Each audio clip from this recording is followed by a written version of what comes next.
ओम गण गणपति नमः। राधे राधे। जय श्री कृष्णा। मेरे चैनल पर आप सभी का हार्दिक स्वागत है। आज हम भीष्म पंचक व्रत की कथा को सुनेंगे।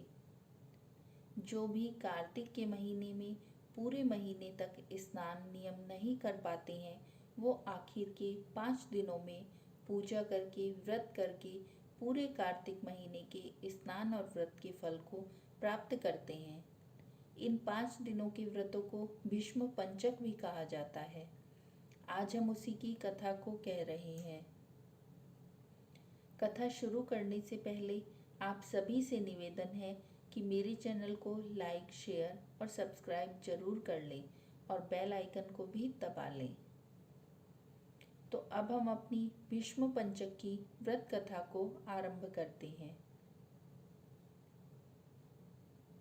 सब कहानियों के साथ इस कहानी को अवश्य ही सुनना चाहिए।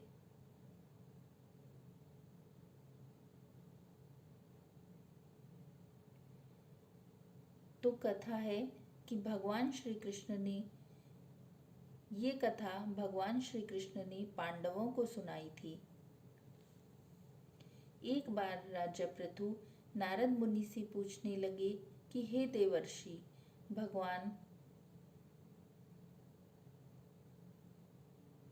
भगवान को अति प्रिय यह व्रत कार्तिक मास में कैसे प्रसिद्ध हुआ।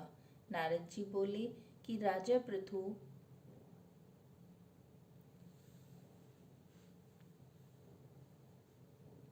पृथु से नारद जी बोले कि हे राजन, आज तुमने मनुष्यों के कल्याण के लिए बहुत ही अच्छा प्रश्न किया है।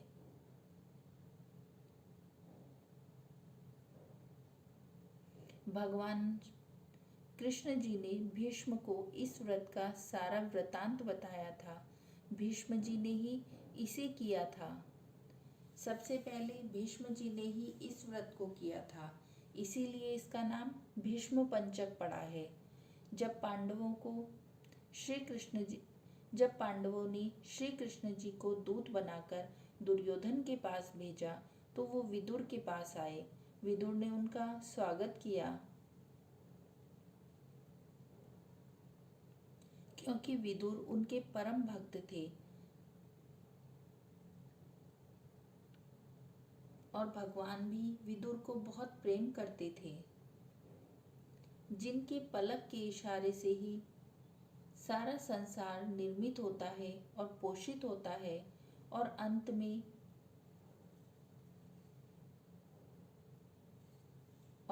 मुक्ति को प्राप्त करता है। देवता भी जिनको जानने में असमर्थ हैं, वही भगवान अपने भक्त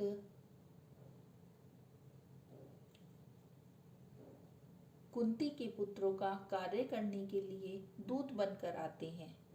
तब भीष्म जी ने उनका आगमन सुना तो मिलने के लिए दरबार में पहुंचे।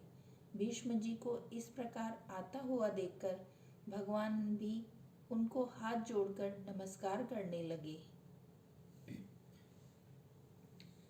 और अपनी भुजाओं से आलिंगन करके दोनों अपने अपने स्थानों पर बैठ गए और परस्पर कुशलता पूछने लगे।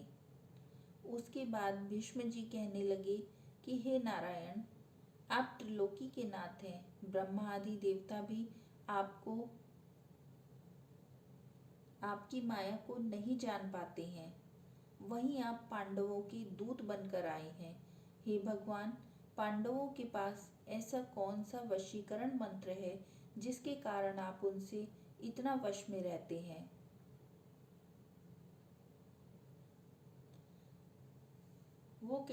भीष्म कहते हैं कि हे कृष्ण, आप तो सर्वज्ञ हैं। मेरे मन में यह संदेह है, आप तो समदर्शी हैं, फिर आप पांडवों के दूत बनकर किस प्रकार आए हैं। तब भगवान कृष्ण जी हंसकर बोले कि हे गंगापुत्र भीष्म, यदि मैं एक गुप्त बात बताता हूँ, यद्यपि ये एक गुप्त बात है, फिर भी मैं तुमसे कहता हूँ। पांडवों में एक ऐसा व्रत किया था जो मुझे अति प्रिय है और इसी कारण मैं उनके वशीभूत रहता हूँ। अब मैं तुम्हारे प्रश्न का उत्तर देता हूँ। पूर्व काल में उज्जैन नगरी में 5 ब्राह्मण रहते थे, जिनका नाम कवि, शुचि,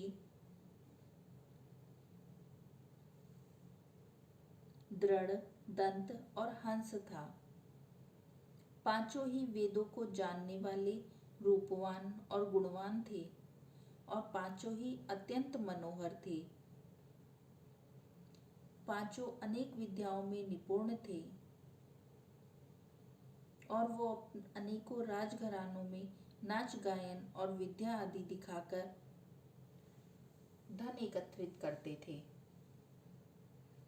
वो अनेक देशों में भ्रमण करते रहते थे। एक समय वे मथुरा में सुवीर नाम के राजा के पास पहुंचे और संगीत कला में निपुण होने के कारण उन्होंने राज्यसभा में जाने की इच्छा को व्यक्त किया। वहीं पर उन्होंने एक मनुष्य से पूछा, राजा का सारा वृतांत पूछा। तब उस मनुष्य ने बताया कि राजा की एक कादम्बरी नाम की स्त्री है।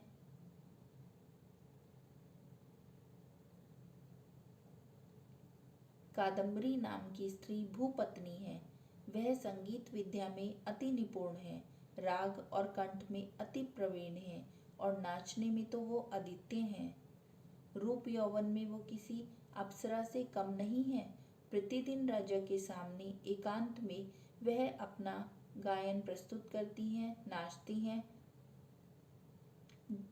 जब पांचों ने ये सुना तो उनके मन में भी आया कि हम भी उनकी कला को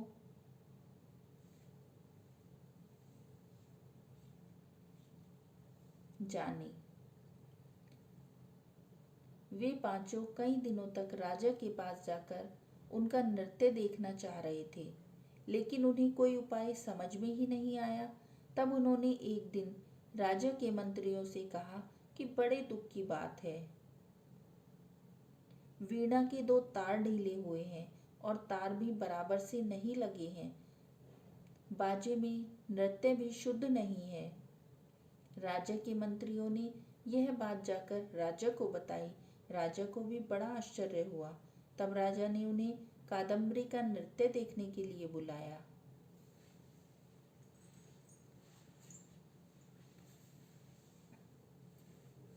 वह पांचों महल में पहुंचे और आदर सत्कार किया गया। राजा ने उनका आदर सत्कार किया, उन्हें बैठने के लिए उचित आसन दिया। कादम्बरी उनको संगीत में कुशल जानकर विशेष प्रकार से नृत्य करने लगी। कादम्बरी का रूप और गुण देखकर वो पांचों कादम्बरी पर मोहित हो गए और कादम्बरी भी काम की वशीभूत हो गई।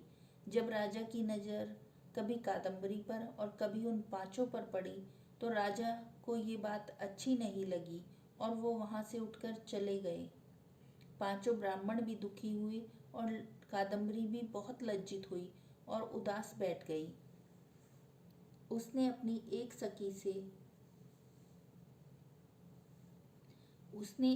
एक सखी को उन ब्राह्मणों के पास भेजा और संदेश दिया कि तुम 5 में से एक एक करके आकर एकांत में अपनी विद्या और गुण मुझे दिखाना।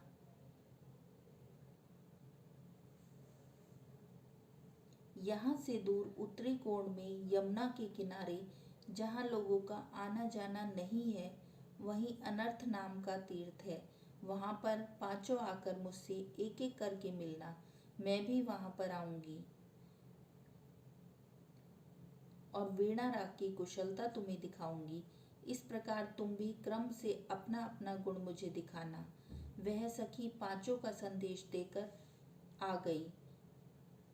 तब नारद जी राजा पृथु से आगे कहते हैं कि श्री कृष्ण भगवान ने भीष्म जी से कहा कि हे भीष्म जी, एक ब्रह्मचारी जो मेरा भक्त था,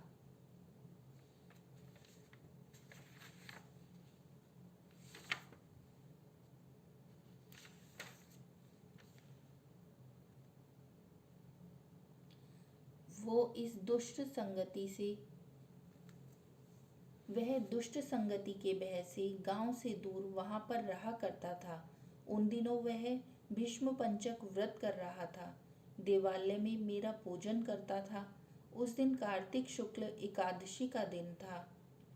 तब उन ब्राह्मणों में से एक कवि नाम का ब्राह्मण वहां पर आता है और कवि भी मुनि के समान ही मुनि के स्थान पर पहुंच जाता है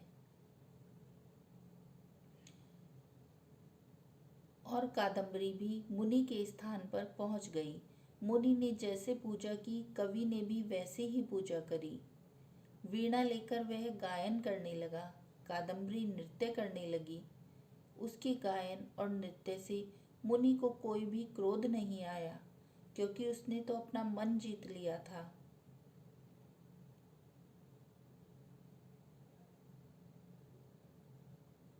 उसे अपनी पूजा के आगे कुछ भी दिखाई नहीं देता था।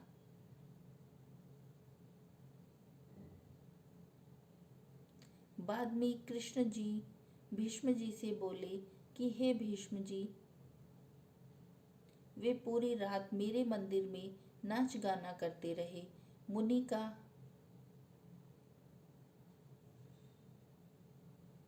मुनि को गोबर का आचमन करते हुए देखकर कवि ने भी वैसा ही किया। प्रातःकाल होने पर कादम्बरी तो महल में चली गई। इधर मुनि भी कवि की संगति से इधर मुनि की संगति से कवि के सारे पाप नष्ट हो गए। द्वादशी को कवि ने सारा धन अपना दान कर दिया। गरीबों को, जरूरतमंदों को अपने धन का दान कर दिया और विरक्त होकर जंगलों में जाकर कठोर तपस्या करने लगा। दूसरे दिन शुचि नाम का ब्राह्मण आया, उसने भी वही किया। और जब उसने सुबह को